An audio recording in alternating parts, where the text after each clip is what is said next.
काय उमेदवार असलं ना ती सगळ्याची नावं घ्यावी लागतात.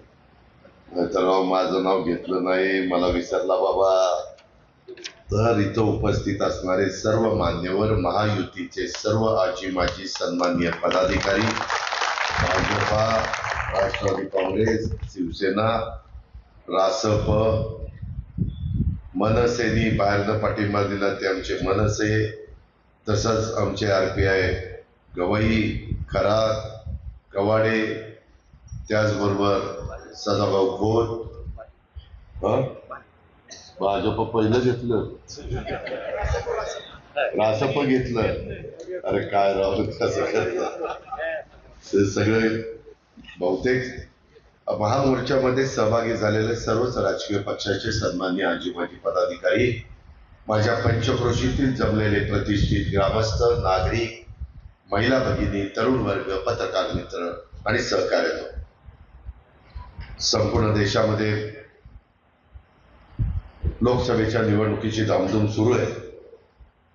मी बघितलं मगाशी अनिल तावरेंनी, त्याच्यामध्ये किरण तावरेंनी आणि युवराज तावरेंनी विस्तृतपणे असं भाषण करून साधारण सगळ्या योजना सांगितलेल्या.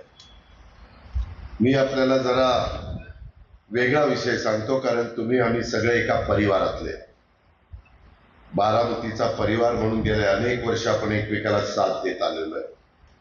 कुठं काही आपल्यात मतभेद आहेत नाही असं नाही. कधी ग्रामपंचायतीत, साखर कारखान्यात, बँकेत, कधी मार्केटमध्ये, कधी खरेदी विक्री संघ, दूध संघ, इथं थोडस 19-20 होतं. पण शेवटी आपल्या सगळ्यांचं एकच मत आहे की तालुक्याचा विकास झाला पाहिजे, सर्वांगीण विकास झाला पाहिजे. आणि जे जे राजकीय पक्षामध्ये काम करणारे कार्यकर्ते असतात त्या सगळ्यांची पण तीच इच्छा असते. आपल्याकडे सुरुवातीच्या काळामध्ये 67ला पवार साहेबांचं नेतृत्व पुढे आलं. काँग्रेसची इथं जबरदस्त पकड. खरं तर त्यावेळेस बुवासाहेब गाडे आणि काही इतर मान्यवरांना तिकीट द्यायची चर्चा चाललेली होती. परंतु स्वर्गीय यशवंतराव चव्हाण साहेबांनी एक तरुण कार्यकर्ता, एक उमदा कार्यकर्ता, विद्यार्थीमध्ये एक GS असणारा सहकारी म्हणून त्यांना उमेदवारी दिली. काँग्रेसचं शिष्टमंडळ गेलं, त्यांना भेटलं चव्हाण साहेबांना. चव्हाण साहेब म्हणले की काय एखादी जागा नाही आली निवडून तर बिघडलं काय, काँग्रेस आहे, 288 पैकी 200 जागा निवडून येतात.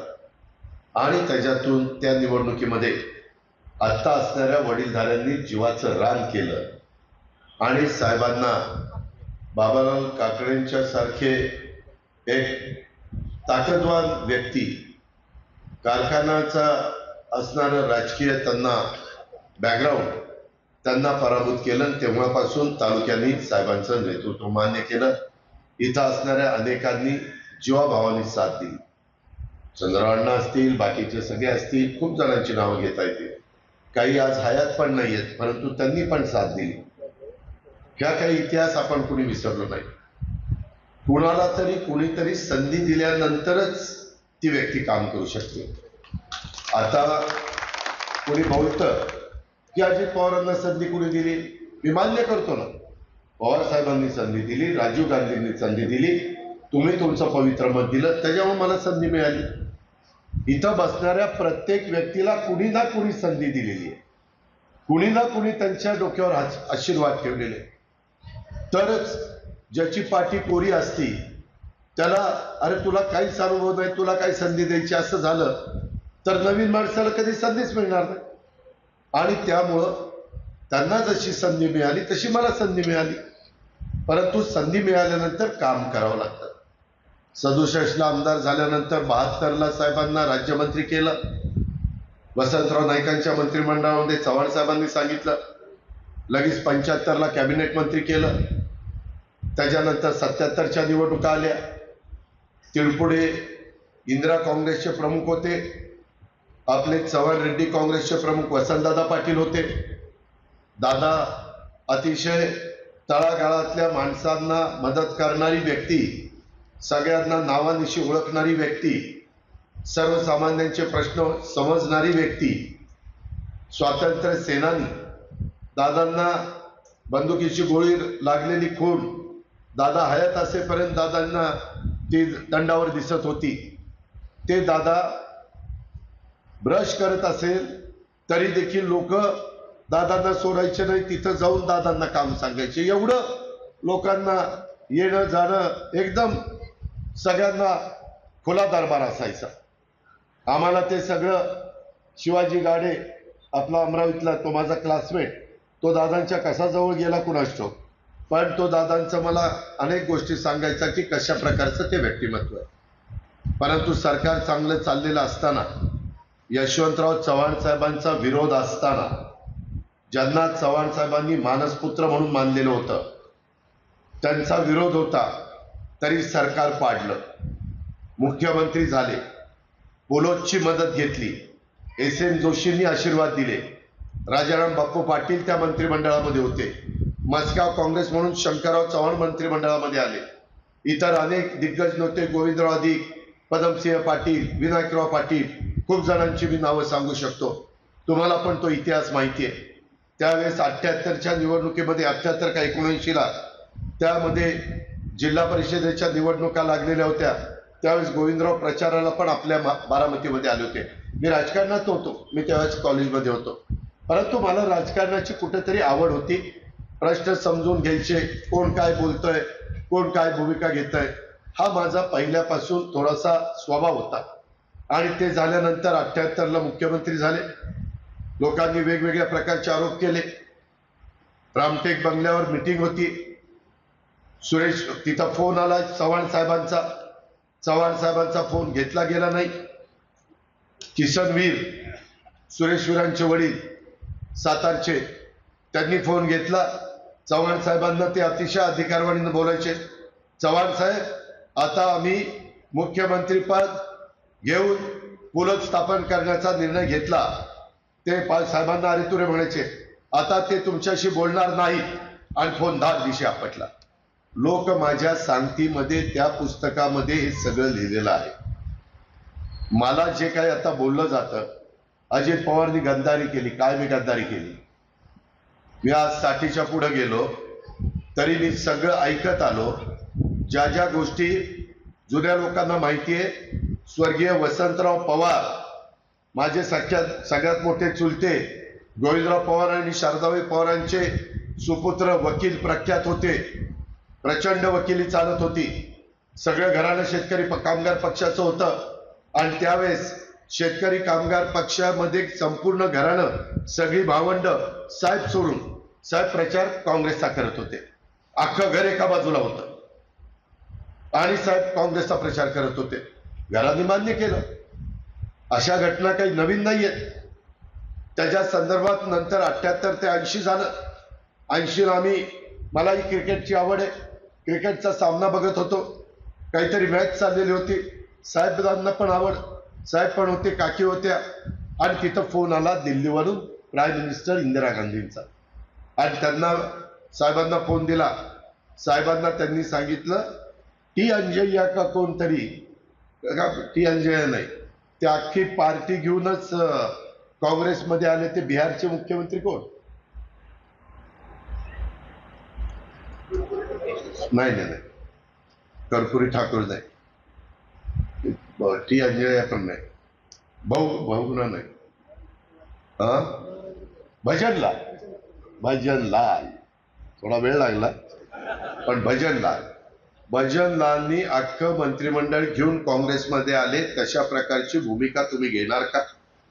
तुम्ही जर हो म्हणाला तर मी जसंच्या तसं तुमचं सरकार ठेवते, नाही म्हणाला तर मी सरकार बरखास्त करते. इकडनं निरोप गेला, मला ते जमणार नाही, मी काँग्रेसच्या बरोबर येणार नाही. सरकार संध्याकाळी बरखास्त झालं. आम्हाला सांगण्यात आलं, काकींना सांगण्यात आलं, आता आपल्याला रामटेकला जायचं नाही, महेश्वरी मॅन्शनला जायचं, जो फ्लॅट होता तिथं, कारण आपलं सरकार गेलं. आणि संध्याकाळी आम्ही फ्लॅटवर गेलो.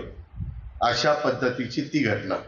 80 पासून पुन्हा 85ला निवडणुका झाल्या. त्यावेळेस आपण 84ला निवडणुका झाल्या, खासदारकीची साहेबांना निवडून दिलं. तिकडं साहेबराव डोणगावकर आले, इथं साहेब आले, बाकी सगळीकडं फुल मेजॉरिटी काँग्रेसची आली. इंदिराजींची लाट होती. त्याच्यानंतर 85ची निवडणूक आली, पुन्हा पुलोच्या निमित्तानं साहेब तुम्ही उभे राहा. साहेबांना 84च्या निवडणुकीमध्ये बारामतीकरांनी 37,000चं लीड दिलं होतं, मला चांगलं आठवत आहे. आणि नंतर लगेच विधानसभा लागल्या. वसंतदादांनी शहाजीराव काकड्यांना तिथं उभं केलं. शहाजीराव काकडे 18,000नी पडले. 37,000चं लीड 18,000वर आलं. साहेब पहिल्यांदा 37ला 17,000, 72ला 34,000, 78ला पुन्हा विजयराव मोरेंच्या विरोधात 18,000 जनता पक्षाची लाट होती. त्याच्यानंतर पुन्हा 80ला चोपडे साहेबांच्या विरोधात 25,000. त्याच्यानंतर चोपडे भाऊंच्या नंतर 90ला मात्र नंतर 1 लाखाच्या पुढं मताधिक्य मिळायला सुरुवात झाली. परंतु पहिलं मताधिक्य अशा पद्धतीचं होतं. त्याच्यातनं पुन्हा पुलोद आलं नाही. वसंतदादा पुन्हा मुख्यमंत्री झाले. 80ला अंतुरे साहेब मुख्यमंत्री झाले. वसंतदादा अतिशय लोकप्रिय नेता म्हणून उभ्या महाराष्ट्राला त्यांची ओळख. आणि त्याच्यातून 85ला पुन्हा सरकार नाही आल्यावर 86 डिसेंबरला समाजवादी काँग्रेस पार्टी संभाजीनगर आत्ताचं त्यावेळेसचा औरंगाबाद ते विलीन केलं. कशात? काँग्रेसमध्ये.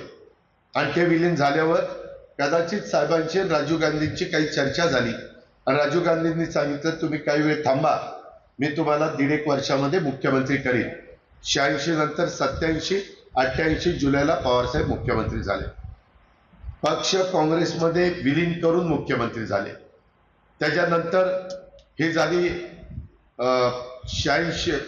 88ची गोष्ट. 90ला पुन्हा सरकार आणलं, मुख्यमंत्री झाले. 91ला मी खासदार झालो. तुम्ही सगळ्यांनी मला खासदार केलं. साहेबांनी उमेदवारी दिली, राजीव गांधींनी उमेदवारी दिली. परंतु नंतर राजूजींची चेन्नईमध्ये काय घटना घडली, श्रीपेरंबद्दूरमध्ये आपल्याला सगळ्यांना माहिती आहे. आणि मग सगळं राजकारण बदललं. साहेबांना मुख्यमंत्रीपद सोडून तिथं पंतप्रधानाच्या करता उभे राहिले. आम्ही सगळेजण त्यांच्या पाठीशी होतो. पण PV नरसिंहराव ज्येष्ठ नेते म्हणून त्याच्यामध्ये PV नरसिंहरावांना पंतप्रधान करण्यात आलं. साहेब संरक्षण मंत्री झाले. इथपर्यंतचा काळ तुम्हाला सगळ्यांना माहिती आहे. त्याच्यानंतर 91 ते 93 झालं. 93 मध्ये पुन्हा PVंनी सांगितलं बॉम्बस्फोट झाला. महाराष्ट्र प्रगत राज्य आहे, ते सावरायचं असेल तर तुम्हाला मुख्यमंत्री म्हणून जावं लागेल. पुन्हा साहेब मुख्यमंत्री म्हणून आले. 95ला पुन्हा आपलं सरकार पडलं आणि मुंडे साहेब आणि मनोहर जोशी मुख्यमंत्री झाले. आणि साहेबांनी 96ला खासदार होऊन साहेब दिल्लीला गेले. त्यांच्या जागी विरोधी पक्ष नेता विधान परिषदेचा भुजबळ साहेबांना नेमलं. या सगळ्या घटना तुम्हाला माहिती आहे. कदाचित नवीन पिढीला माहिती नाही म्हणून सांगितल्या. अनेकदा त्या वेळेची राजकीय परिस्थिती बघून राजकीय निर्णय घेण्यात आले. त्यामध्ये कुठेही त्यांनी घेतलेली भूमिका सगळ्यांनी मान्य केली. त्याच्यानंतरच्या काळामध्ये मग पुन्हा 99ला वेगवेगळे सगळे लढले. आणि त्याच्यातून 99ला लढाईच्या आधी 10 जून 1999ला राष्ट्रवादी काँग्रेस पक्षाची स्थापना झाली. सगळे आम्ही पण काँग्रेसमध्ये होतो. अनेक जण. पंजाबली खूण होती. पहिली खूण बैलजोडी, दुसरी खूण गाय वासरू, तिसरी खूण एक बैल, चौथी खूण चरखा, 5वी खूण पंजा, 6वी खूण घड्याळ, 7वी विसरून जाऊ. तर त्या पद्धतीनं या सगळ्या खुणा वेळोवेळी घेतल्या गेल्या. बारामतीकरांनी साथ दिली. कधी कमी अधिक झालं असेल, परंतु बारामतीकरांनी नेहमी मान दिला. आणि त्याच्यानंतर स्थापना राष्ट्रवादी काँग्रेस पक्षाची 10 जूनला का झाली? शिवाजी पार्कला परकीय मुद्दा काढला. सोनिया गांधी परकीय आहे. एवढ्या मोठ्या देशात 100 कोटी लोकसंख्या होती, एकच भारतीय नाही. संभाजींना, तारिक अनवरांना, साहेबांना पक्षात हकालपट्टी केली. अनेकांनी साथ दिली. विष्णू अण्णा पाटलांनी दिली, जयंत पाटलांनी दिली, विजयदादांनी दिली, पद्मसिंहांनी दिली, मधुकर पिचाडींनी दिली, तिकडं भुजबळांनी दिली, आपण सगळ्यांनी दिली. आणि ती स्थापना झाल्यानंतर का तर परकीय व्यक्ती पंतप्रधान होऊ नये. आणि जून झाला, जुलै, ऑगस्ट, सप्टेंबर, ऑक्टोबर 4च महिने झाले आणि ऑक्टोबरमध्ये म्हणले आता आपल्याला पुन्हा काँग्रेसमध्ये जायचं, काँग्रेस बरोबर जायचं. विलासराव देशमुख मुख्यमंत्री. आम्हाला जास्त कोणी विचारत नव्हतं. मी आर पाटील, जयंत पाटील, दिलीप वळसे पाटील, ते आमच्या इथंच मेट्रो थिएटर आहे, आम्ही चला म्हणले सिनेमाला जाऊन बसू. 15-20 दिवस काहीच होत नव्हतं. आम्ही पिक्चर बघत बसलो 3 ते 6 आणि परत आल्यानंतर ठरलं अरे आता म्हणले विलासरावांच्यावर सूत्र द्यायची आणि भुजबळ साहेबांना उपमुख्यमंत्री करायचं आणि त्या ठिकाणी सरकार आघाडीचं आणायचं. सरकार आलं. सरकार आल्यानंतर ते सरकार चाललं. ते 99 ते 2004 सालला परकीय मुद्दा गेला. 2004ला पुन्हा निवडणुका झाल्या. 2004ला केंद्रामध्ये डॉक्टर मनमोहन सिंगजी आले. सगळ्यांनी पत्र दिलं सोनिया गांधींना पंतप्रधान करण्याच्या करता. त्यावेळेचे पेपर काढा. परंतु सोनियाजी म्हणल्या मी पंतप्रधान होणार नाही. त्यांच्या घरात काही चर्चा झाली, मुलांशी चर्चा केली. ते म्हणले नाही आपण डॉक्टर मनमोहन सिंगना करू, अर्थतज्ञ म्हणून त्यांना पंतप्रधान केलं आणि 10 वर्ष ते पंतप्रधान राहिले. 10 वर्ष साहेब कृषी मंत्री राहिले. त्याच्यानंतर पुन्हा 2014ला नरेंद्र मोदी साहेबांचा झंझावात आला. कुणाच्या स्वप्नात नव्हतं भारतीय जनता पक्ष निर्विवाद भारतामध्ये एकतर्फी सरकार बनवेल. त्यांनी एनडीएच्या लोकांना बरोबर घेतलं, पण 2 खासदार असणारा पक्ष तो नंतर पूर्ण बहुमत 300 पेक्षा जास्त जागा घेऊन निवडून आला. आणि मोदी साहेबांचं सरकार, मोदी साहेबांना लगेचच पुढच्याच महिन्यात त्या 2 महिन्यात बारामतीला आणलं. मोदी साहेबांनी भाषण केलं. मी साहेबांचा बोट धरून राजकारणात आलो. आम्हाला म्हणलं चला बरं झालं. मोदी साहेबांचे आपल्या साहेबांचे संबंध चांगले. परंतु त्याच्यानंतर वेगवेगळ्या घटना घडल्या आणि त्याच्यानंतर मला वाटतं 14 ते 19 त्यावेळेस आम्हाला 2009 ते 14 तेव्हा शांतपणे चाललं. परंतु 14ला पुन्हा देवेंद्र फडणवीस मुख्यमंत्री झाले आणि आम्हाला सांगितलं की आता 2017ला आपण त्या सरकारमध्ये जाऊ. आम्हालाही काही माहित नाही. शेवटी आदेश मानायचा. साहेब म्हणतील ती पूर्व दिशा ऐकायचंच ठरलं होतं. दैवतच होतं. त्याच्यामुळं आपण मान देतच होतो. आणि त्यावेळेस 2024ला 2019ला ते सगळं झाल्यावर 14ला 17ला आम्हाला सांगितलं की तुम्ही इकडे चर्चा करा. मी तटकरे प्रांताध्यक्ष त्यांना घेऊन जातो. अमित भाईंशी आणि मोदी साहेबांशी चर्चा करतो. आणि त्यावेळेस अमित भाई म्हणाले मला हे नंतर तटकरेंनी सांगितलं. अमित भाई म्हणले की आमची शिवसेनेची दोस्ती आहे. साहेबांनी त्यांना सांगितलं शिवसेनेला सोडत असाल तर आम्ही तुमच्या बरोबर येणार. शिवसेना जातीवादी पक्ष आहे, आम्हाला चालत नाही म्हणले. शिवसेना जातीवादी. आणि म्हणले भाजप आणि राष्ट्रवादीने सरकार बनवावं, आमचा पाठिंबा आहे. अमित भाई म्हणले मला ते मान्य नाही. ते आपण होऊन गेले तर गोष्ट वेगळी. मी त्यांना तशा पद्धतीने सांगणार नाही. ते सरकार बारगळलं. 19 आलं. 19ला काय काय घडलं तुम्हाला माहिती आहे. मला पण मिटिंगला घेऊन गेले. मला कशाला घेऊन गेले कुणाला माहिती. आणि तिथं मी, प्रफुल्ल पटेल आणि सगळेजण त्या मिटिंगला, देवेंद्र, स्वतः अमित भाई, एक उद्योगपती, असे सगळेजण त्या मिटिंगला, त्या मिटिंगमध्ये काय करायचं काय नाही सगळं ठरलं. ठरल्यावर मला अमित भाई नंतर म्हणले एक दिवस अजित जी तेरे सामने जो कुछ तय हुआ वैसा करना पड़ेगा.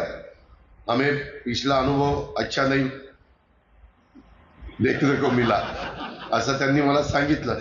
मी म्हणलं आता एवढं ठरलं. मी म्हणलं नाही अमित भाई काही झालं तर मी बरोबर करतो. मी करणार म्हणजे करणार. मला कुठनं उत्साह आला. म्हणलं तुम्ही जे ठरलंय तसं मी करणार. मुंबईला आल्यावर पुन्हा नेहरू सेंटरला ते भाजपच्या बरोबर सरकार बनायचं बाजूलाच राहिलं. ते म्हणले आता शिवसेनेबरोबर बनवायचं आणि काँग्रेस बरोबर. म्हणलं रोज शिवसेना तर जातीवादी पक्ष होता आणि त्यांना बाजूला नाही केलं म्हणून आपण सरकारमध्ये गेलो नाही. आता काय झालं नाही म्हणले ती स्ट्रॅटेजी होती आपली. आता ही आपली ही स्ट्रॅटेजी. म्हणलं ठीक आहे ही स्ट्रॅटेजी. जसे आदेश तसं आपली अंमलबजावणी. आणि ती नंतर मीटिंग 2-3 झाल्या. काहीतरी विधानसभेच्या अध्यक्षावरून खटकलं. त्याच्यात काँग्रेस म्हणले विधानसभेचा अध्यक्ष आमचा, मुख्यमंत्री उद्धव ठाकरे, उपमुख्यमंत्री राष्ट्रवादी करेल तो, आणि आमच्याकडे विधानसभा अध्यक्ष आहे. आणि त्याच्यातनं शब्दानी शब्द वाढला. आणि आताचे खरगे साहेब आहेत ना, खरगे साहेब काहीतरी कडक बोलले. तो साहेबांना राग आला. साहेब नेहरू सेंटरच्या वरच्या हॉलमध्ये उठले आणि लॉबीत आले. लॉबीत साहेब चिडून गेल्यानंतर आम्ही पण, मी प्रफुल्ल पटेल पळत तिथं गेलो. आम्हाला सांगितलं की ते काय पाहिलं ठरलेलं आहे ते करा, हे काही कोणी ऐकत नाहीये, जाऊ द्या मरू द्या, यांच्याबरोबर नको सरकार करायला. आणि रात्र झाली होती, निघून सिल्वर ओकला गेले. सिल्वर ओकला गेल्यानंतर प्रफुल्ल पटेल साहेब म्हणले काय करायचं. म्हणलं आता ठरले, तुमच्या देखतच ठरले, आता अपमान केलाय आपला, आपल्या नेत्याचा अपमान म्हणजे आपला सगळ्यांचा अपमान. आता जातो वर्षावरून भेटतो म्हणलं देवेंद्रजींना. तिथं होतं जयंत पाटील. जयंत पाटील म्हणलं जावा, परंतु दार पूर्ण बंद करू नका, फट उघडी ठेवा, फट उघडी ठेवा. म्हणलं कसली फट. नाही म्हणले आपल्याला चर्चा करायला फट उघडी ठेवायची. मी गेल्यावर ह्यांनी देवेंद्रजींनी फोन लावला की अमितभाईंना. त्याच्या आधी राष्ट्रपती राजवट आणायला लावली. राष्ट्रपती राजवट मोदी साहेबांनी आणली. कॅबिनेटचा ठराव झाल्याशिवाय राष्ट्रपती राजवटी येत नाही, त्याच्यावर राष्ट्रपती शिक्का मारत नाही. आपल्याकडे राष्ट्रपती राजवट आली, आपल्या साहेबांच्या सांगण्यावरून आली, त्याचा मी साक्षीदार. आणि मग ती राष्ट्रपती राजवट आल्यावर ती उठवावी लागली. मी साधारण 11 वाजले होते. मला नंतर देवेंद्र म्हणले की अमितभाई म्हणतात उद्याच सकाळी 8ला शपथविधी घेतला पाहिजे. अरे म्हणलं उद्या? हा म्हणलं उद्याच सकाळी 8ला. ती पहाटे पहाटे म्हणतात ना ही लोक, ती सकाळी 8 म्हणजे यांची पहाट. माझी आज पण बदनामी चालली. पहाटे शपथविधी, पहाटे शपथविधी. 8ला शपथविधी झाला. तो सगळा झाल्यानंतर त्याच्यामध्ये मला वाटलं की बाबा हीच लाईन आहे. दोघांचा शपथविधी झाल्यावर पुन्हा काय सूत्र फिरली, पुन्हा सगळं काही ठरलं. त्यावेळेस विधानसभेच्या अध्यक्षाचं सभापतीची निवड ही गुप्त मतदानाने होती. पण काही जण सुप्रीम कोर्टात गेले आणि त्यांनी न्यायाधीशाकडनं ती हात वर करून आणायचं ठरवलं. त्यावेळेस मी देवेंद्रजींना म्हणलं होतं, मी सांगितलं होतं गुप्त मतदान असेल तर राष्ट्रवादीचे जे आमदार निवडून आले त्याच्यातले 41 आमदार मला माझ्या बाजूने ते उभे राहायला तयार आहेत. उभे राहायला म्हणजे आत्मतदान करायला तयार आहे. आम्हाला नंतर 72 तासाचं सरकार होतं ना, माझ्याकडे सगळे प्रमुख लोक आले. दिलीप वळसे पाटील, त्याच्यामध्ये छगन भुजबळ, त्याच्यामध्ये जयंत पाटील, जे मला फायलावर धरलं विधिमंडळामध्ये. म्हणले तू आम्हाला का नाही सांगितलं. अरे म्हणलं मला पण दम दिला, देवेंद्रला पण दम दिला. देवेंद्रला सांगितलं अमितभाईंनी कुणाला बोलायचं नाही. आता अमितभाईंनी सांगितलं देवेंद्र बोलल, त्याच्यामध्ये मला सांगितलं साहेबांनी कुणाला बोलायचं नाही. आता एवढं विश्वासाने सांगितल्यावर मी तरी कशाला बोलतो कुणाला. मी म्हणलं राव साहेबांनी सांगितलं मी कसं तुम्हाला सांगणार, तुम्ही कसं असतं मला म्हणता. म्हणले आम्हाला माहिती असतं तर आम्ही पण तुझ्या बरोबर आलो असतो. अरे म्हणलं हे लई बारीच चाललंय म्हणलं. आणि मग तिथं तो शेवटी मग गुप्त मतदान नाही म्हटल्यानंतर मी राजीनामा दिला आणि त्याच्यानंतरचं राजकारण तुम्हाला सगळं माहिती आहे. मित्रांनो, वेळोवेळी निर्णय जा घ्यायचा ते घ्यायचे. जर काही निर्णय वेगळा झाला तर ती त्यांची स्ट्रॅटेजी. आम्ही मग म्हणलं सरकार 2.5 वर्षांनी पडलं. एकनाथराव शिंदे गेले सुरतला निघून. सगळे आमदार आणि मंत्री माझ्या चेंबरमध्ये 6व्या मजल्यावर जमले. पत्र तयार केलं साहेबांना, सह्या केल्या सगळ्यांनी जेवढे राष्ट्रवादीचे आमदार आणि विधान परिषदेचे आमदार आहेत तेवढे. आणि काय तर राजेश टोपेला सांगितलं नेऊन दे. राजेश टोपेने नेऊन दिलं. मग नंतर आम्हाला निरोप आला की प्रफुल्ल पटेल, अजित पवार आणि जयंत पाटील अमितभाईंशी चर्चा करा. चर्चा करण्याच्या करता अमितभाईंना आम्ही फोन लावला. अमितभाई म्हणले सरकार बनवायचं असतं ती चर्चा फोनवर होत नाही. तुम्ही तिघा अमक्या ठिकाणी या, मी पण तिथं येणार आहे. तिथं आपण चर्चा करू आणि पुढची काय असेल ती कारवाई करू. मागचा अनुभव माझा चांगला नाही. ती पुन्हा तिथं ऐकवलंच अमितभाईंनी. मला ऐकवलं, जयंतरावना ऐकवलं, प्रफुल्लभाईंना ऐकवलं. प्रफुल्लभाई मी म्हणलो बरोबर आहे, आमचं चूक झाली बाबा, परंतु आता काही दुरुस्त करायचा प्रयत्न करू. आणि तिथं आम्ही जाणार. विमानाची तिकीटं काढली, कुणाला कळू नये म्हणून प्रफुल्लभाईंनी खाजगी विमान केलं. मी एक एअरलाईन्सच्या तिकीट काढलं, जयंतरावनी दुसऱ्या एअरलाईन्सचं तिकीट काढलं. आणि जयंतरावांना काय हुक्की आली, त्यांचं घर नेपिन्सी रोडला आपल्या महेश्वरी मॅन्शनच्या समोरच आहे. तिथून जाताना सहज त्यांना वाटलं सिल्वर ओकला जावं आणि सिल्वर ओकला साहेबांना की बाबा तुम्ही सांगितले आम्ही चाललोय आता संध्याकाळच्या फ्लाईटने. ते तिथं गेल्यावर साहेब म्हणले फ्लाईट तिकडे नाही जायचं, फोनवर बोलायचं. संध्याकाळी लावला फोन, अमितभाई म्हणले फोनवर नाही मी बोलणार, उद्याच्याला तुम्ही फोन टेप केला आणखीन काही केलं, असली चर्चा समोरासमोर होत असते, फेस टू फेस. मग आम्ही नाही गेलो. अमितभाई म्हणले याचा अर्थ तुमचं पुन्हा आम्हाला जे काही मागं खेळवण्याचं काम झालंय, आम्हाला बनवण्याचं काम झालं असंच दिसतं. हा सगळा इतिहास आहे. त्याच्यामध्ये त्यांनी वेळोवेळी जे निर्णय घेतले त्या सगळ्याला मी साथ दिली, तुमच्यातल्या इथं बसणाऱ्या अनेकांनी साथ दिली. आता मित्रांनो, तुम्ही भावनिक करण्याचा प्रयत्न, आता माझ्या इथं मीनाक्षी बसली होती, ती पण मला सांगत होती की सध्या निवडणूक भावनिक करायची चाललेली आहे. मी काय हे सगळं तुम्हाला सांगतो, तुम्हाला हे माहिती पाहिजे. ही भावकीची गावकीची निवडणूक नाहीये, ही देशाचं भवितव्य ठरवणारी निवडणूक आहे. मगाशी युवराजनी जे सांगितलं ते बरंच विस्तृतपणे सांगितलं, मी ते रिपीट करत नाही. ते करायचं असेल तर मी संजय काकाचा परवा फॉर्म भरायला, आपला बारामतीचा फॉर्म मी देवेंद्रजींनी भरला, एकनाथरावांनी, आम्ही तिघही, नंतर सातारचा फॉर्म उदयराजेंचा भरायला गेलो, तो भरला. मग तिथून एकनाथराव म्हणले मी आता येत नाही, तुम्ही काकाच्या फॉर्मला भरायला जावा. संजय काकाला काका म्हणतात म्हणून मी काका म्हणतोय. तर संजय काकाचा फॉर्म भरायला आम्ही गेलो आणि तिथं फॉर्म भरून सभा होती, आम्ही सभा केली. त्याच्यामध्ये देवेंद्रांनी सांगितलं टेंबू ताकारे म्हैसाळच्या मध्ये काही 1000 कोटी रुपये आपण केंद्रातनं आणलेले मोदी साहेबांच्याकडनं, काही राज्याचे पैसे, आणि 1,00,000 हेक्टर जमीन तिथली, सांगली जिल्ह्यातले काही तालुके, सातारा जिल्ह्यातले काही तालुके आणि सोलापूर जिल्ह्यातले काही तालुके, जिथं रब्बीचा जिल्हा म्हणून ओळखला जातो, कुसळाशिवाय काही उगवत नाही. 1,00,000 एकराचं काम म्हणजे 2,50,000 1,00,000 हेक्टरचं काम, असं मोठं काम तिथं हातामध्ये घेतलेलं. आता युवराजने सांगितलं ती कामं आपल्याला करायची असतील. आपण सगळे प्रकार केले. आपण नदीला माळेगाव कारखाना, श्रीराम कारखान्याने बॅरेज केले, त्यावेळेस पैसे मला वाटतं माळेगावने दिले, नंतर सरकारने दिले, असं काहीतरी झालं होतं. त्याच्यात बॅरेज केले तरी आपला प्रश्न सुटलेला नाही. तिथं जराही शिरसाई पुरंदरचं पाणी आणलं तरी देखील माझ्या जिल्ह्यात बागाचा दुखऱ्या दूर झालेला नाही. करा नदीले बॅरेजेस केले तरी प्रश्न सुटलेला नाही. पाझर तलाव केले तरी पाऊस पडत नाही, त्याच्यावर पाझर तलाव भरत नाही. अशा सगळ्या गोष्टी केल्या. त्याच्यानंतर थोडंसं आपण सरकारमध्ये आल्यानंतर आपल्यावर अन्याय झालेला होता, आपल्याला उन्हाळ्यात पाणीच मिळालं नसतं, परंतु काही मार्ग काढला आणि त्याच्यातनं आज देखील आपला निराडावा कालवा चालू. खरं तर शेतकऱ्यांनी मतदान करत असताना कुणाच्या प्रयत्नामुळं, कुठल्याच सरकारमुळं हा निराडावा कालवा आज दुष्काळी तालुका म्हणून बारामतीचा उल्लेख आहे, म्हणजे घोषणा झाली आहे, तरी पाणी तिथं चालू आहे. याचा कधीतरी विचार करा. भावनिक होऊन काय करणार आहे?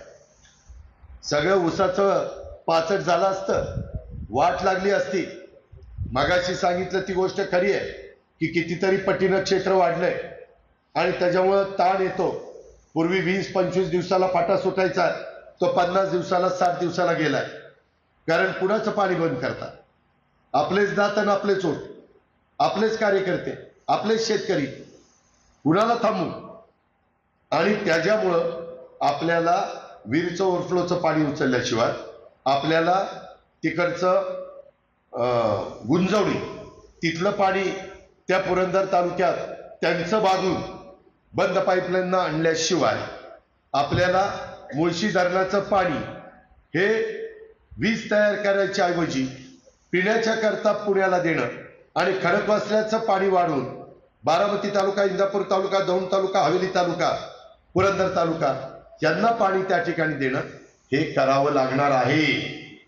हे करण्याच्या करता सत्ताधारी पक्षाच्या विचाराचा खासदार गेला पाहिजे. सांगवीकरांनो, शिरोलीकरांनो, कांबळेश्वरकरांनो, नीरा वागचकरांनो, सगळ्या भागातले जो लोक आले, शिरसना, सगळ्यांना मला सांगायचंय, भावनिक होऊ नका. ज्यावेळेस साहेब निवडणुकीला उभे होते, प्रचंड मताने साहेबांना तुम्ही निवडून दिलेलं आहे. आता साहेब उभे नाहीये, सुप्रियाला पण 3दा तुम्ही निवडून दिलंय. त्याच्यातनं काय दिल्लीमधनं पैसा आणलाय आणि काय कामं झाली तुम्हाला माहिती आहे, मी त्या खोलात जात नाहीये. मला कोणाची उणीधुणी काढायची नाही. मला वस्तुस्थिती तुम्हाला सांगायची. ऐकायचं नाही ऐकायचं तुमचा अधिकार आहे. पण देशाचे तिसऱ्यांदा पंतप्रधान नरेंद्र मोदी होणार आहे. देशात तशा प्रकारचा कौल सर्वसामान्य लोकांनी सर्वेमध्ये देखील 65% लोक म्हणतात मोदी साहेब त्या ठिकाणी पंतप्रधान पाहिजे. मोदी साहेब पंतप्रधान पाहिजे असतील तर मोदी साहेबांच्या विचाराचा खासदार हा दिल्लीमध्ये गेला पाहिजे. तर आपल्याला सेंट्रलचा पैसा आणता येईल जो सांगलीमध्ये आणला गेला. तर कृष्णा भीमा स्थिरीकरणाला चालना देता येईल. आपण नीरा नदीला बॅरेज केले, सोमनथळीला आणि उद्दटला, तिथनं बोगदा काढला, तो गेला उजनीमध्ये. तिथनं ते पाणी मराठवाड्याला जाणार आहे, ते त्यांच्या हक्काचं आहे. पाणी सर्वांचं असतं. पण आपल्याला आपली शेतीवाडी जर चांगली करायची असेल, पीएच कमी करायचं असेल तर पाणी वाढवलंच पाहिजे. नदीचं जे काही अवस्था झालेली आहे, नदी कोरडी पडली की तुम्ही म्हणता पाणी सोडा पाणी सोडा. आता पण गाडगेवाडीनं पत्र दिलेलंच आहे आणि ते पाणी सोडायला वरचे दरवाजे वर करून दिले जात नाही. पाणी सोडताना ताण येतोय तरी देखील आम्ही काही ना काही मार्ग काढतोय. आचारसंहितेच्या नियमामध्ये बसेल अशा पद्धतीनं त्याच्यात पुढे जातोय. खडकवासल्याची पण तीच अवस्था. आज तिथं शिरसाईचं पाणी सुरू आहे, जनाईचं पाणी सुरू होईल. मित्रांनो, पुरंदरमध्ये अडचणी येत आहेत म्हणून आता जनाई शिरसाई पुरंदर ते लाईटचं बिल येऊ नये म्हणून सोलरचे पॅनल तिथं बसवतोय. 54 कोटी मंजूर केले. त्याच्यात एकनाथराव देवेंद्रांनी सगळ्यांनी मदत केली. आता पुरंदरचे जुने पंप, पुरंदरचे जुने इलेक्ट्रिक मोटारी सगळ्या हायस्पीडच्या टाकतोय आणि कुठं पाईप फुटले असतील ते दुरुस्त करून ते काम आपण करतोय.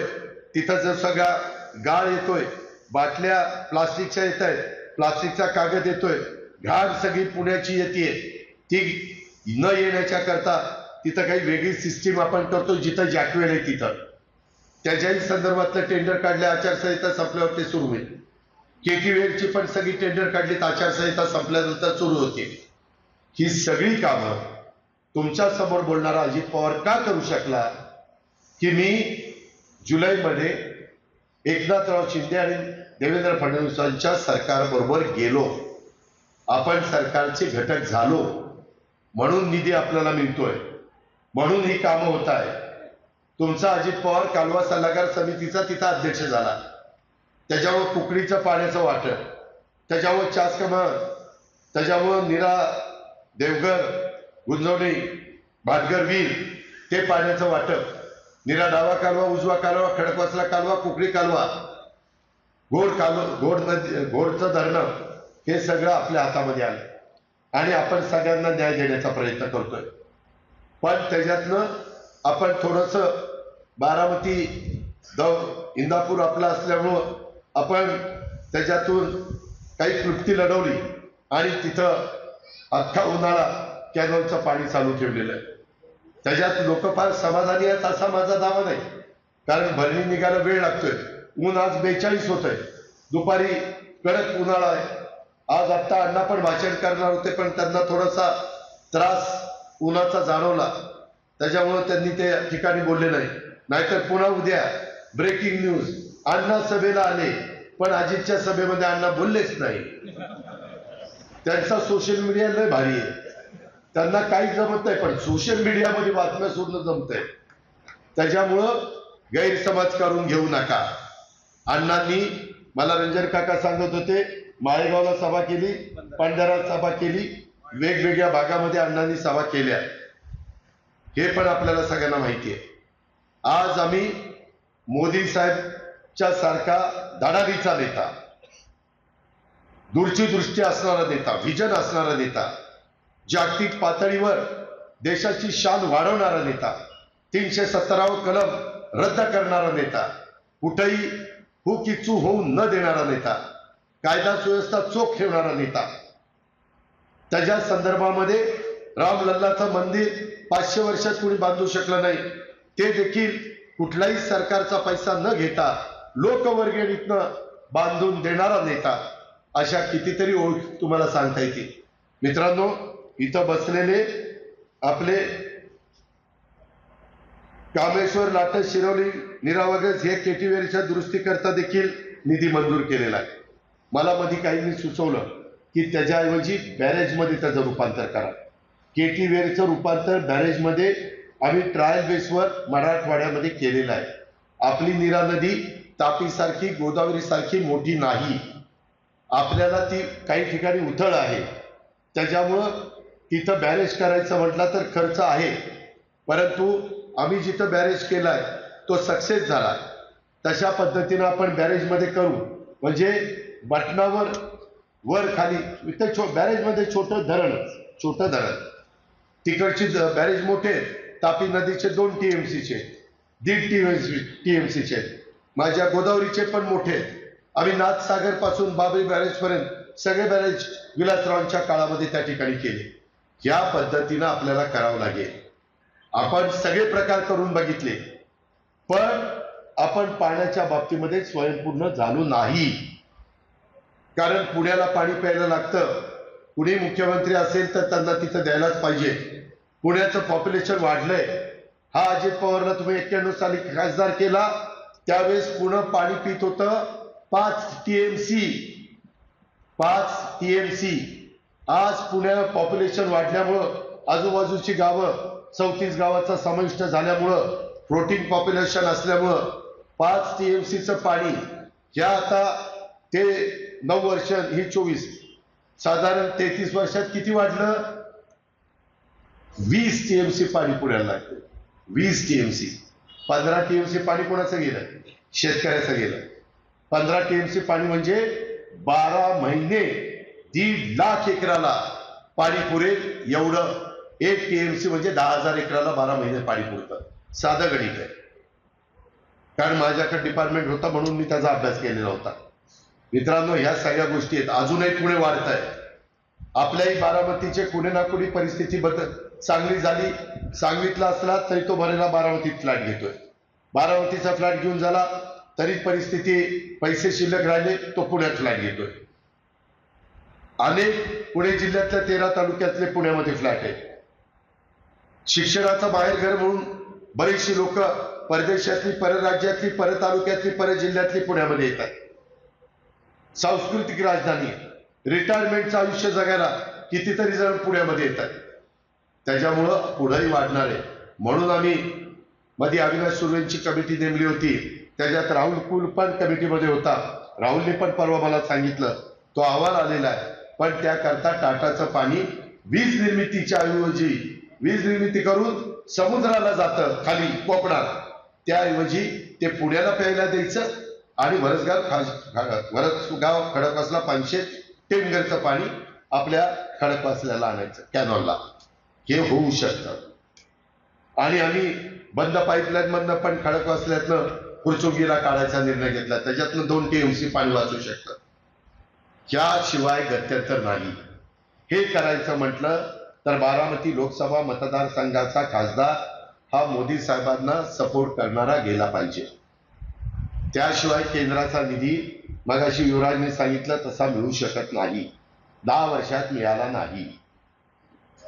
त्याच्यामध्ये नॅशनल हायवेची कामं ही आपल्याला किती वर्ष पडलं हे आपलं फलटण बारामती, त्याच्यात तर पुस्तक लिहिता येईल. हो ना, आम्ही हायवेला टेंडर दिलं होतं, तिथं पळूनच दिला, ती दिवाळखोरीत गेला. आता ज्यांनी आपला यवतचा पालखी मार्गाचा रस्ता बारामतीपर्यंत शेळक्यांनी पूर्ण केला, त्याला टेंडर दिलं तेव्हा गती सुरू झालेली. सांगवीकरांनी ठरवायचंय, लोकशाही आहे. मी आग्रह धरणार नाही की आहे तिथनं रुंद करून रस्ता न्यायचा का आणखीन काय करायचंय. माझं काही मत नाही. मी बहुमताचा आदर करणारा कार्यकर्ता आहे. तुम्ही सांगाल ते होईल, ते मला नंतर सांगितलं तरी चालेल, पण त्याच्याबद्दलचा विचार तुम्हाला करावा लागेल. काम होणार आहे ते एकदाच होणार आहे, परत परत परत कामं होत नाही. त्याच्यामुळे तेही विचार करून सांगा. आणि आता रस्ता, सर्व्हिस रोड ह्याही गोष्टी त्या बाबतीमध्ये होतोय. आपला BKBN रस्ता पण चांगला केला. इकडनं पण कठीण पुलापासूनचा रस्ता तो पण आपण चांगला करतोय. इतर पण अनेक रस्ते घेतले. एन्युटीमधनं वेगवेगळे रस्ते, त्याच्यामधनं वेगवेगळ्या प्रकारे हॅममधनं रस्ते, बजेटमधनं रस्ते, अशा अनेक प्रकारे नितीन गडकरी साहेबांना सांगून राज्यमार्ग राष्ट्रीय मार्ग करून केंद्रातल्या पैसा आणून त्याचे रस्ते, आता हे पालखी मार्ग झाला हा गडकरी साहेबांनी केला म्हणजे मोदी सरकारने केला. काही जण आम्ही 10 वर्षात काय काम केलं त्याच्यात दाखवलं की पालखी मार्ग. अरे बाबा का फसवता आम्हाला? गडकरी साहेबांनी केलाय खरं ते मान्य करा ना. गडकरी साहेबांनी ठरवलं मी दोन्ही पालखी मार्ग करणार. मोदी साहेबांनी पण भाषणात सांगितलं एवढा लाखोचा जनसमुदाय दरवर्षी कार्तिकी आणि आषाढी एकादशीला जातो आणि त्याच्यामुळं ते आम्ही चांगलं करून देऊ. धडाडीचे नेते आहेत म्हणून रस्ते झाले. ह्याच्या आधी इतके वर्ष सरकार चालली, काँग्रेसची सरकार होती, का कुणाला एवढा पालखी मार्ग रुंद करावं असं वाटलं नाही? प्रश्न विचारण्याजोगा आहे ना. तुम्हाला काहींना वाटेल त्याला हिचं काय आज सुटलं, पण खरं ते बोललं पाहिजे ना. त्या काळामध्ये नाही झालं, मोदी साहेबांच्या काळात झालं. आपल्या साखर कारखान्याला विचारा रंजन काकांना, बाळासाहेबांना, अण्णांना की आपल्याला इन्कम टॅक्स लागला होता 10,000 कोटी रुपयाचा इन्कम टॅक्स आणि 15,000 कोटीचा व्याज. 25,000ची टांगती तरवर होती. त्याच्यात माळेगाव कारखाना होता, सोमेश्वर कारखाना होता. 20 ते 25 वर्ष आम्ही दिल्लीला जातोय, परंतु पी चिदंबरम नाही, त्याच्यामध्ये ए के अँथोनी नाही, त्याच्यामध्ये ए के अँथोनी, प्रणव मुखर्जी कुणीही ते काम केलं नाही. आता मात्र देवेंद्रजींनी शिष्टमंडळ नेलं. मोदी साहेबांना, अमित भाईंना ते प्रश्न माहिती होता कारण त्यांच्या गुजरातमध्ये पण चांगले कारखाने, त्यांचाही भाव चांगला असतो, त्याच्यावर तिथेही टॅक्स आलेला होता. सगळा टॅक्स माफ केला, मुद्दल पण माफ केलं, व्याज पण माफ केलं. ही मदत ऊस उत्पादक शेतकऱ्यांना महायुतीनं केली नाही, एनडीए सरकारने केली नाही. माळेगावचे FRP पेक्षा जास्त दर दिला, त्याला 33% टॅक्स बसला असता. त्याच्यात अमित भाईंनी सांगितलं इथनं पुढे FRP पेक्षा चांगले कारखाने चालून जे भाव देतील त्याला इन्कम टॅक्स लावायचा नाही. फक्त साखर आयुक्तांनी ते बघायचं की खरंच सहजासहजी भाव निघतोय का कर्ज काढून भाव निघतोय. कारण महाराष्ट्रातले काही साखर कारखाने शेवटच्या वर्षी निवडणुकीचं आलं की कर्ज काढून, पतसंस्थेचं कर्ज काढून भाव दिलेत काहींनी. वाटोळं झालं त्या कारखान्यांचं. ही वस्तुस्थिती आहे, ते बघा. ते तसं नसेल तर त्याला परवानगी द्या. माळेगाव सोमेश्वरला परवानगी मिळाली, भाव जास्तीचा मिळाला. ही गोष्ट कुणामुळे घडली? मोदी साहेबांच्यामुळे घडली. जे खरं आहे ते सांगितलं पाहिजे. माळेगावचे 319 कोटी वाचले. त्याच्यामध्ये हे होत असताना पहिली साखर भाव कमी झाले तर काँग्रेसच्या राजवटीमध्ये साखर मिनिमम प्राइसनं विकायला परवानगी नव्हती, प्राइसच दिली नव्हती. कधी आपण 17 रुपये किलोनी 1700 साखर विकली, 1900 विकली, 2000 विकली, 2100 विकली, 2200 विकली. आता भाव किती कमी झाले तर 3100च्या आत साखर विकायची नाही. व्यापाऱ्यांना साखर घ्यायची, मिनिमम 3100 रुपये भाव. कुणी निर्णय घेतला? मोदी साहेबांनी घेतला. त्याच्याकरता मी त्यांच्याबरोबर गेलो. जर आपला फायदा होत असेल तर कसं का नाही जायचं? मी माझा पक्ष, मी माझा झेंडा, मी माझं चिन्ह वेगळं ठेवलेलं आहे, जसं इतरांनी ठेवलंय तसं. पण चांगले निर्णय घेतायत, प्रशासनावर पकड आहे, प्रशासन त्यांचं ऐकतं. पाठीमागच्या काळामध्ये प्रशासनाची काय अवस्था होती तुम्हाला माहिती आहे. मोदी साहेब त्याच्यामध्ये रेडिओच्या मार्फत लोकांशी संपर्क साधतात, टीव्हीच्या माध्यमातून लोकांशी हितगुज करतात की नाही.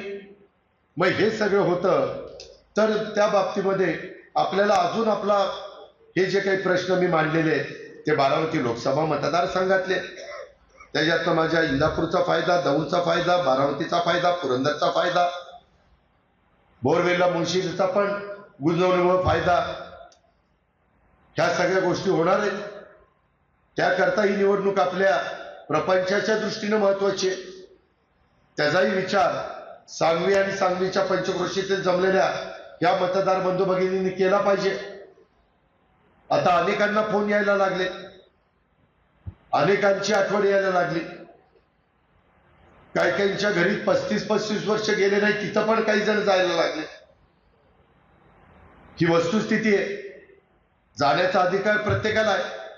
पण ह्याच्या आधी आपण नुसता फॉर्म भरल्यानंतर शेवटच्या सभेला बोलवत होतो. सगळं काम तुम्ही आम्हीच करत होतो. नेहमीची गोष्ट होती. मधी त्यांनी एकदा मला बोलवलं.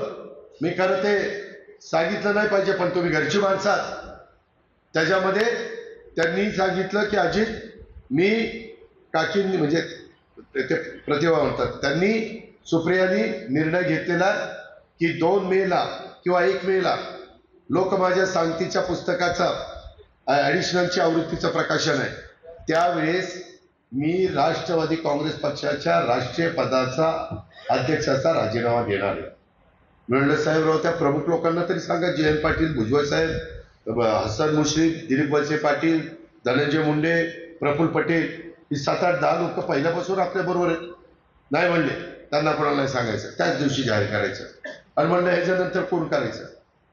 ते म्हणले 14 लोकांची कमिटी करायची आणि त्याच्यानंतर सुप्रियाला अध्यक्ष करायचं, राष्ट्रीय अध्यक्ष.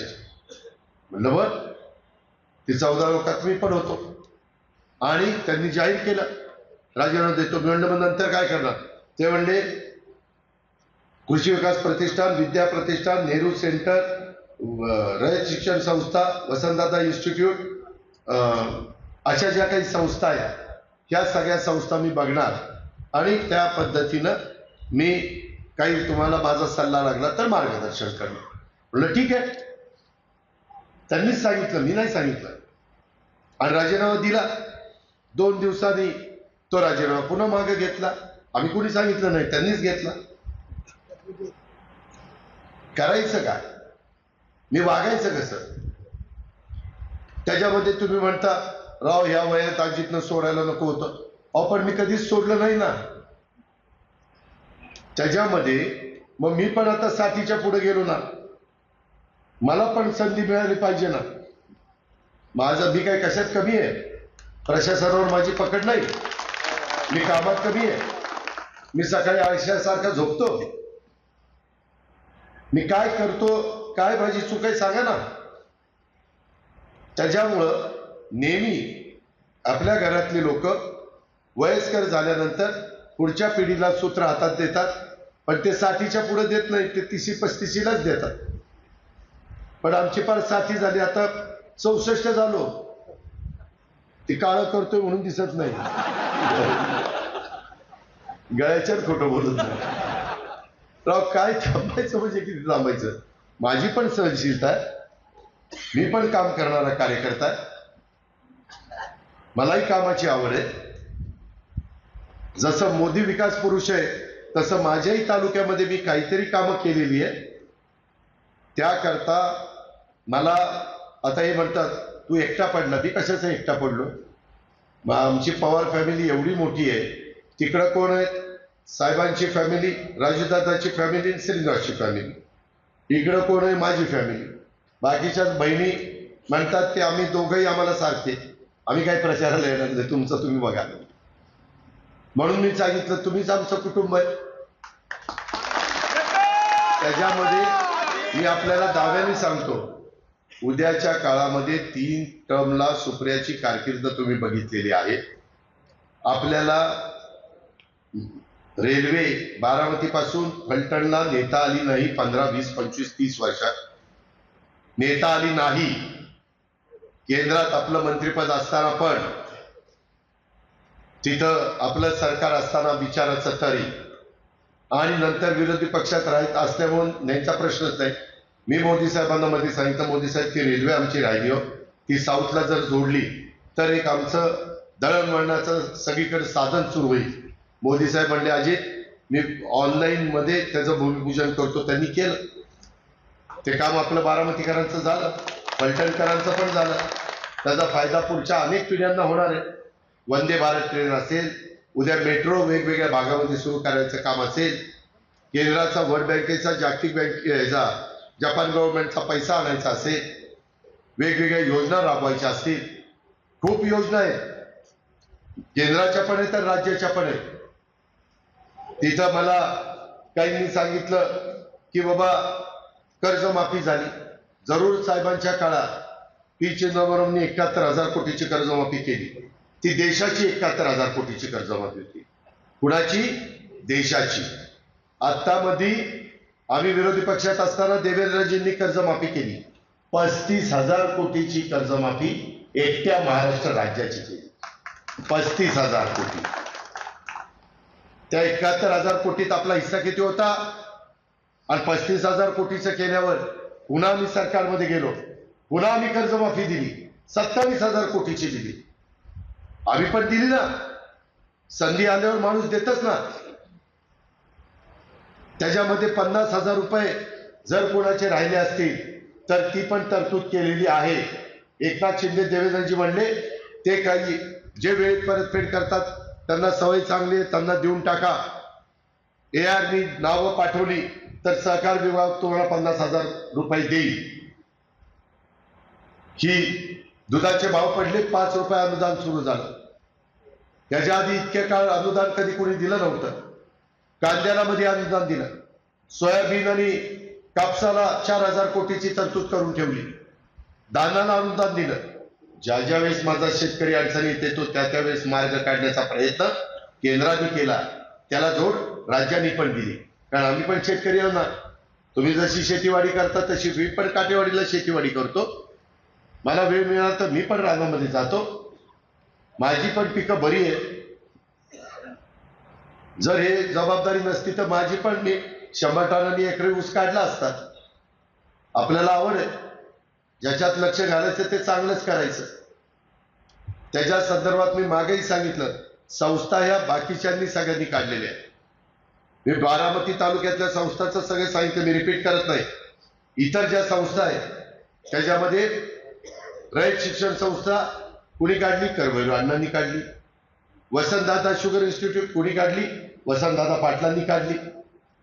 त्याच्या संदर्भामध्ये ह्या सगळ्या गोष्टी आपण केल्या.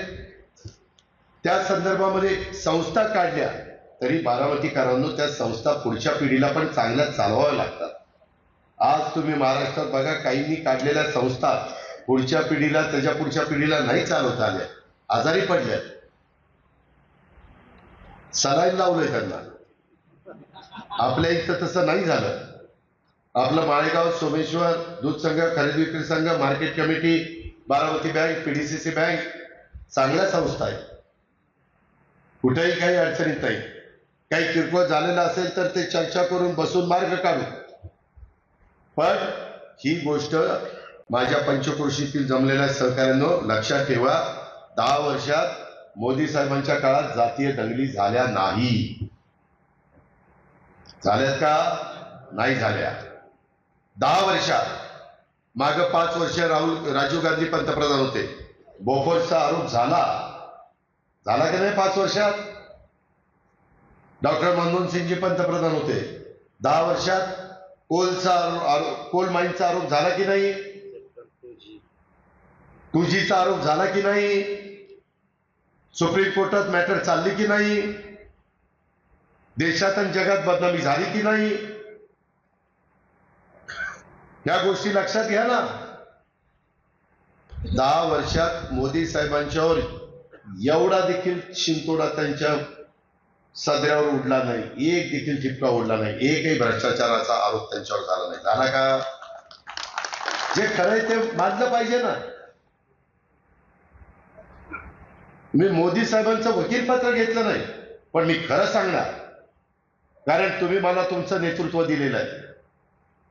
ज्यावेळेस एखादा माणूस 18 पगड जाती 12 बलुतेदारांचं नेतृत्व करतो त्यावेळेस देशात काय चाललंय ते डोळे उघडे ठेवून ठणकावून लोकांना सांगितलं पाहिजे. मराठा आरक्षण दिलं की नाही? 10% आरक्षण दिलं. काही जण त्याच्यामध्ये वेगळा प्रचार करतायत. मार्ग काढला. पहिलं आरक्षण दिलं पृथ्वीराज बाबाच्या काळात, टिकलं नाही, कॅन्सल झाला हायकोर्टात.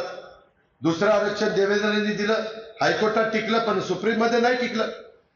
आता पुन्हा अभ्यास केला सुप्रीमाने, हायकोर्टाने निकाल नाकारलं. त्या सगळ्याचा विचार करून आता आरक्षण दिलंय. इतरांना कुणाला न धक्का लावता आरक्षण दिलंय. माझ्या मराठा समाजातला तरुण वर्गाने ही गोष्ट लक्षात घेतली पाहिजे. त्याच्या संदर्भामध्ये कारण नसताना गैरसमज निर्माण करण्याचं काही कारण नाही. महादेव जानकरांना माझी परभणीची जागा मी दिली. तिथलं वातावरण चांगलं आहे. तिथं माझा राजेश विटेकर, मला वाटतं इकडचाही कोणाचा तरी पाहुणा आहे ना राजेश विटेकर, त्याला आम्ही उमेदवारी देणार होतो.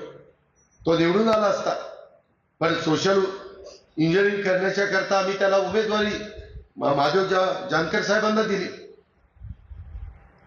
ह्या पद्धतीनं आम्ही सगळेजण पुढे चाललोय. आम्हाला तुमची सगळ्यांची साथ असेल तर लॉंग टर्मचं राजकारण करायचंय. भावनिक होऊन राजकारण होत नाही. भावनिक होऊन केंद्राचा पैसा आपल्याला मिळणार नाही. भावनिक होऊन आपल्या नीरा नदीचं जे काही कामं आपल्याला करायची त्याला आपल्याला निधी आणता येणार नाही. खडक वाचण्याच्या करता निधी आणता येणार नाही. तिकडं ते मुळशीचं पाणी आपल्याला पुण्याला प्यायला देता येणार नाही. तिकडं आपल्या वीर धरणाचं ओव्हरफ्लोचं पाणी आपल्याला उचलता येणार नाही. या सगळ्या गोष्टी करायच्या असतील तर राज्य सरकारचा निधी कमी पडेल. केंद्राचाच निधी आपल्याला मिळाला पाहिजे. त्याकरता केंद्राच्या सत्तेवर येणाऱ्या मोदी साहेबांच्या विचाराचे किंवा मोदी साहेबांना सपोर्ट करणारे खासदार आपल्याला निवडून दिले पाहिजेत. म्हणून उद्याच्या 7 तारखेला सकाळी 7 ते संध्याकाळी 6 पर्यंत घड्याळाच्या चित्राच्या शेजारचं बटन दाबण्याचं पवित्र काम आपण सगळ्यांनी करावं ही विनंती करण्याच्या करता मी आवर्जून वेळ काढून तुमच्याकडे आलेलो आहे. मित्रांनो, त्या संदर्भामध्ये खूप काही गोष्टी आपण केल्या, परंतु अजून काही राहिलेलं आपल्यालाच करायचंय. आपणच मला अनेक निवेदन त्या ठिकाणी दिली की दादा अशा पद्धतीनं मदत झाली, आपल्या सरकारच्या माध्यमातून इथं आपल्याला ही मदत झाली, दवाखान्याची अशी मदत झाली, वेगवेगळ्या प्रकारच्या ऑपरेशनच्या बद्दलची अशी मदत झाली. अनेक कामं, ते तर आपलं कामच आहे, ते आपलं कर्तव्यच आहे, ते आपण केलंच पाहिजे. या पद्धतीनं आपण पुढे चाललेलो आहे. माझी आपल्याला विनंती आहे, काळानुरूप निर्णय घ्यावे लागतात. आपल्या पण वडीलधाऱ्यांनी राजकारणात पदार्पण केल्यापासून काळानुरूप वेगवेगळे निर्णय घेतले. हे तुम्हाला मी सालवार म्हणजे सालवार तारीखवार त्या ठिकाणी मी समजावून सांगण्याचा प्रयत्न केला. ह्याच्यातलं एक देखील खोटं नाहीये. मी खोटं बोलत नाही. मला खोटं बोलून मतं मिळवायची नाही.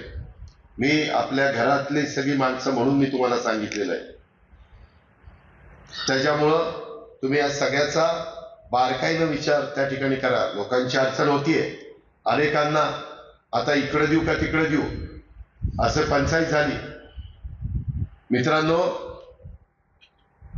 आपल्याकडं तुमच्या माझ्या घरामध्ये कुणाच्याही सून आल्यानंतर ती सून त्या घरची सून होती ना, का ती बाहेरची असते?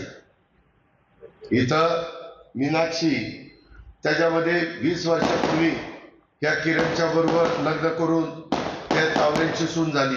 ती बाहेरची आहे का घरची आहे? घरची आहे ना. 40-40 वर्ष तुमच्या घरात सुना येतात, रात्रीचा दिवस करतात, अनेक दिवाळ्या साजऱ्या करतात, सगळं काही असेल सुखदुःखात तुमच्या सहभागी होतात, तरी तुम्ही तुमच्या सुनेला बाहेरची सून म्हणतात. हा कुठला नाही. हे पटतं का तुम्हाला? आज कुठली सून कोणाच्याही घरात आली, कुणाच्याही घरात, तर त्या घरात नवऱ्याची जेवढी प्रॉपर्टी असते निम्मी प्रॉपर्टी ती सून रजिस्टरवर सही केल्या केल्या निम्म्या प्रॉपर्टीची मालकीण होती की नाही? कायदा आहे की नाही? तरी तुम्ही बाहेरची म्हणता. आणि तुम्ही म्हटल्यानंतर तिथं 10-5 लोक हसतात. त्यांच्या घरामध्ये काही सुद्धा आहेत का नाही की हसणाऱ्यांच्या? अरे ठीक आहे ना, बोलायला संधी दिल्यानंतर आपण जरूर मुद्द्याचं बोलावं, परंतु महिलांचा अपमान करण्यासारखं बोलू नये. माझा तर म्हणणं आहे, बारामतीमध्ये जेवढ्या सुना आहेत त्या सुनांनी उद्या घड्याळाचं बटन दाबून दाखवावं ही सून बाहेरची आहे का घरची आहे. हे तुम्हाला सगळ्यांना करायचं आहे. तुम्हाला म्हणजे तुमच्या सुनांना. त्याच्यामध्ये मित्रांनो, उद्या देशाचे पंतप्रधान नरेंद्र मोदी साहेबांची रेसकोर्सला सभा आहे. आतापर्यंत रेसकोर्सला मोठ्या सभा झाल्या त्या म्हणजे एकदा इंदिरा गांधींची सभा झाली. इकडं माळेगाव कारखान्याने ट्रकच्या ट्रक दिलेले होते, काट्या घेऊन सभेला लोक गेले होते. कुणीतरी सांगितलेलं होतं की इंदिराजींची सभाच होऊन देणार नाही आणि वसंतदादा पाटील हट्टाला पेटले होते. मी माझ्या महाराष्ट्रात रेसकोर्सवर पुण्यामध्ये इंदिरा गांधींची सभा करून दाखवणार. प्रचंड जनसमुदाय आला होता. दुसरी एक मोठी सभा झाली, आपण साहेबांचा 75वी साजरी केली त्यावेळेस एक मोठी सभा आपण केलेली होती. सगळे आपण राबलेलो होतो. आता आमची चर्चा झाली महाराष्ट्रामध्ये ह्या निवडणुकीच्या मध्ये सगळ्यात मोठी अभूतपूर्व सभा करायची. पुणे शहर असेल, शिरूर लोकसभा, बारामती लोकसभा, मावळ लोकसभा अर्धा, अशा सगळ्यांना बोलवायचं. संध्याकाळी 4 वाजता सभा आहे. त्याच्यावर ऊन कमी झालेला असेल. गाड्यांच्या संदर्भात जे फॉर्म भरताना घडलं ते घडून दिलं जाणार नाही, कारण पंतप्रधान येणार आहे. चोख बंदोबस्त राहणार आहे. हेवी ट्रॅफिक थांबवली जाणार आहे दुपारपासून रात्रीपर्यंत. त्यामुळं अडचण येणार नाही. आणि तुम्हाला भैरवनाला पार केला की रेसकोर्स आहे, त्याच्यावर तिथंही सोय चांगली करतोय. पाण्याच्या बाटल्या वगैरे जे काही तुम्हाला उन्हाचं लागतं ती सगळी सोय तुमची तिथं योग्य पद्धतीने केलेली आहे. सगळी म्हणजे गरजेपुरती सगळी म्हटल्यावर तर त्याच्यामध्ये ह्या सगळ्या गोष्टी होत असताना त्यांचे विचार ऐकायला या. आम्ही सगळ्या महायुतीच्या घटक पक्षांनी ठरवलेलं होतं. त्या मीटिंगला रंजन काका पण आले होते पुण्यामध्ये. परवा झाली त्यावेळेस मोठी सभा करायची. पण मला काल हसन मुश्रीफचा फोन आला की दादा, विनय कोरेचा फोन आला की आमची कोल्हापूरची सभा न भूतो न भविष्यती झाली. तुम्ही कदाचित मला टीव्हीला बघायला मिळालं नसेल, पण सोशल मीडियामध्ये बघा, एवढं पब्लिक होतं की विचारता सोय नाही. त्या संदर्भामध्ये ती सभेपेक्षा उद्याची सभा मोठी झाली पाहिजे. अनेकांना स्वतःची वाहनं आहेत, ज्यांना नसेल त्यांनी वर्गणी करून वाहनं केलेली आहेत, त्यांनी यावं वगैरे वगैरे. बोलण्याचा मतितार्थ समजला असेलच. त्या पद्धतीनं आपण तुमच्या खर्चाने यावं, आमचं काही म्हणणं नाही, असं आचारसंहितेने सांगितलेलं आहे. तर त्या प्रकारे मोदी साहेबांचे विचार ऐकण्याच्या करता या. मित्रांनो, त्यांचेही विचार लाईव्ह आपण पहा आणि त्या पद्धतीनं आपण सगळ्यांनी प्रतिसाद द्या. इथं महाराष्ट्र मजूर पक्षाचे विनाअट जाहीर पाठिंबा भाऊसाहेब आढाव यांनी जाहीर केलेला आहे. त्याबद्दल त्यांचे आभार, त्यांना धन्यवाद, त्यांना मनापासून होय. जॅकेट बिकेट कस काय आमची ओळख फार पिंपरी चिंचवड पासून 92 पासून ओळख आहे, पण त्याचं पांढरं झालं, आपलं काळ राहिलं. गमतीचा भाग जाऊ द्या. पण माझी खरंच तुम्हाला सगळ्यांना विनंती आहे, भावनिक होऊ नका. कामं करायची असतील तर मी सांगितलेलं नीटपणे डोक्यात घ्या आणि त्या पद्धतीनं वागा. तर आपल्या सगळ्यांचे प्रपंच. मगाशी युवराजने बरंच भाषण केलं, पण अभ्यास पण बराच केलेला दिसतोय, त्याच्यावर मी ते बारकाईने ऐकत होतो. त्याकरता त्या सगळ्या गोष्टी डोळ्यासमोर आणून बाबांनो हे सगळं आपल्याला करायचंय आणि ती करण्याची धमक आणि ताकद आम्हा लोकांच्यात एकनाथराव शिंदे, देवेंद्र, मी आहे. आणि आम्ही गेल्यानंतर मोदी साहेब चांगल्या कामाला नाही म्हणत नाही, हा आमचा अनुभव आहे. त्याच्यामुळं कुठली आपली अडचण राहणार नाही. फक्त इतके वर्ष जे आपण केलं 50 वर्ष ते कमी पडलंय आपल्याला, म्हणून आता हा पर्याय आपल्याला आणल्याशिवाय, ते योजना राबवल्याशिवाय, तशा प्रकारचे निर्णय घेतल्याशिवाय तुमच्या पुढच्या पिढीला पण सुख मिळणार नाही. आणि तुमच्या इथल्या नदीकाठच्या जमिनीचा पीएच वाढतोय, तो कमी करण्याच्या करता देखील त्याच्यातनं मदत होणार आहे. ही पण बाब आपण सर्व मतदार बंधू भगिनींनी लक्षामध्ये घ्यावी अशी माझी आपल्याला सगळ्यांना आग्रहाची नम्रतेची कळकळीची विनंती आहे. मी खूप काही बोललोय, परंतु आपण त्या गोष्टीची नोंद घ्या. मी पुन्हा सांगतो, भावनिक काही राहिलेल्या दिवसामध्ये होतील. शेवटच्या सभेला पण भावनिक केलं जाईल, पण भावनिक होऊन हे कृष्णा भीमा स्थिरीकरणाचं काम बॅरेट 2 मिनिटं तुमचं बोलायचं. थांबा ना, भाषण तर होऊ द्या. नंतर कोण बोलून देणार नाही आम्हाला. नाही ना, मी तुमच्या इथं जवळ येऊन थांबतो ना. हे पोलीस, मी झालं की मला त्यांची भेट घालून दे, त्यांचं संरक्षण करतो पर्यंत. त्यामध्ये माझी आपल्याला विनंती आहे, अनेकांनी चिठ्ठ्या दिल्यात, अनेकांनी निवेदन दिलेली, त्याच्यामध्ये बरीचशी आचारसंहितेमुळे मला आता निर्णय काही घेता येणार नाही, पण आचारसंहिता शिथिल झाल्यावर नेहमीप्रमाणे त्या कामामध्ये मी लक्ष घालीन. त्याबद्दल आपण तिळमात्र शंका मनामध्ये बाळगू नका अशी माझी आपल्याला आग्रहाची विनंती. मी कुठल्याही प्रकारची गद्दारी केलेली नाही, मी कुठल्याही प्रकारे कुणाला फसवलेलं नाही. ह्या सगळ्या गोष्टी करत असताना आम्ही प्रत्येक वेळेस वेळोवेळी सांगून करत होतो. तिथं आम्हाला प्रतिसाद पण तसा मिळत होता. तुम्हाला एक गोष्ट आठवत असेल, तेही तुम्हाला सांगतो. सरकारमध्ये गेल्यानंतर पुन्हा आम्हाला सांगण्यात आलं की सगळ्या मंत्र्यांना घेऊन चव्हाण प्रतिष्ठानला भेटायला या. मंत्रीपद घेतल्यानंतर आम्ही मंत्रालयात यशवंतराव चव्हाण प्रतिष्ठानला भेटायला गेलो की नाही? आम्हाला बोलवलं म्हणूनच गेलो ना. त्याच्यानंतर सांगितलं आता सगळे आमदार तुमच्याबरोबर आले, त्यांना घेऊन या. दुसऱ्या दिवशी आमदारांना घेऊन गेलो की नाही? कारण आपण मार्ग काढू. म्हणलं ठीक आहे, काढा, आपली तयारी आहे. त्याच्यामध्ये नंतर एका उद्योगपतीचा फोन आला, जो पुण्यामध्ये राहतो, सालेजवाडी पार्कमध्ये, कॅबमध्ये नाही, सालेजवाडी पार्कमध्ये. त्यांनी सांगितलं या दिवशी दुपारी माझ्याकडे जेवायला या. म्हणलं का? नाही म्हणले, साहेब पण येणारे, जयंत पाटील पण येणारे, तुम्हाला पण यायचं आहे, तिथं आपल्याला चर्चा करायची आणि याच्यातनं मार्ग काढायचा. मी गेलो. त्याच्यामध्ये मी खरं गाडीत झोपलो नव्हतो, पण त्यांनी सांगितलं झोपून गेला. मी काय झोपून जातोय, मला काय कोणाच्या बापाची भीती आहे. फक्त मी त्या गाडीत नव्हतो, मी नंतर दुसऱ्या गाडीमधनं बाहेर पडलो. मी गेलो ना, मी का नाही म्हणतोय. पण तेव्हा पण आम्हाला सांगितलं एक गेलं, पण मार्ग काही निघाला नाही. मी ज्या वेळेस सांगितलं त्या वेळेस मी ऐकलेलं आहे. आता तुम्ही माझं ऐकलं पाहिजे. आम्ही सगळ्यांनी साहेबांचं ऐकलं. आता साहेबांची निवडणूक नाहीये. आता माझ्या भवितव्याचा प्रश्न आहे. आणि माझ्या भवितव्याचा प्रश्न असताना मोदी साहेबांना सपोर्ट करणाऱ्या एक खासदाराचा प्रश्न आहे.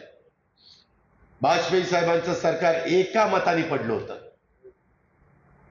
त्या मायावती बहुमत असताना उठून गेल्या आणि वाजपेयी साहेबांचं सरकार पडलं. तुम्ही टीव्ही मध्ये बघा, अजून ते जर कुठं क्लिप असेल तर बघायला मिळेल. एक मत महत्वाचं असतं, त्याकरता एक खासदार महत्वाचा आहे. माझी विनंती आहे, 7 तारखेला बारामती लोकसभाच नाही तर 13 तारखेला शिरूर लोकसभा, मावळ लोकसभा, पुणे लोकसभा, तिथं पण पाहुणे रावळे मित्र परिवार पुढे असेल तर तिथंही त्या पुढच्या 7 दिवसात तिथं जाऊन सांगण्याचं काम महायुतीच्या सर्व जीवाभावाच्या कार्यकर्त्यांनी, नेते मंडळींनी केलं पाहिजे.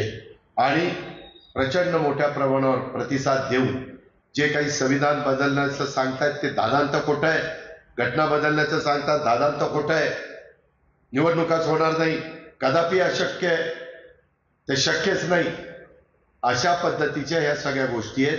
त्याच्यामुळं माझ्या मागासवर्गीय समाजाने माझ्या मुस्लिम समाजाला सांगतात की आता ते निवडून आले आणि सरकार त्यांचं आलं की तुम्हाला सगळ्यांना पकडणार आहे आणि पाकिस्तानमध्ये घालणार.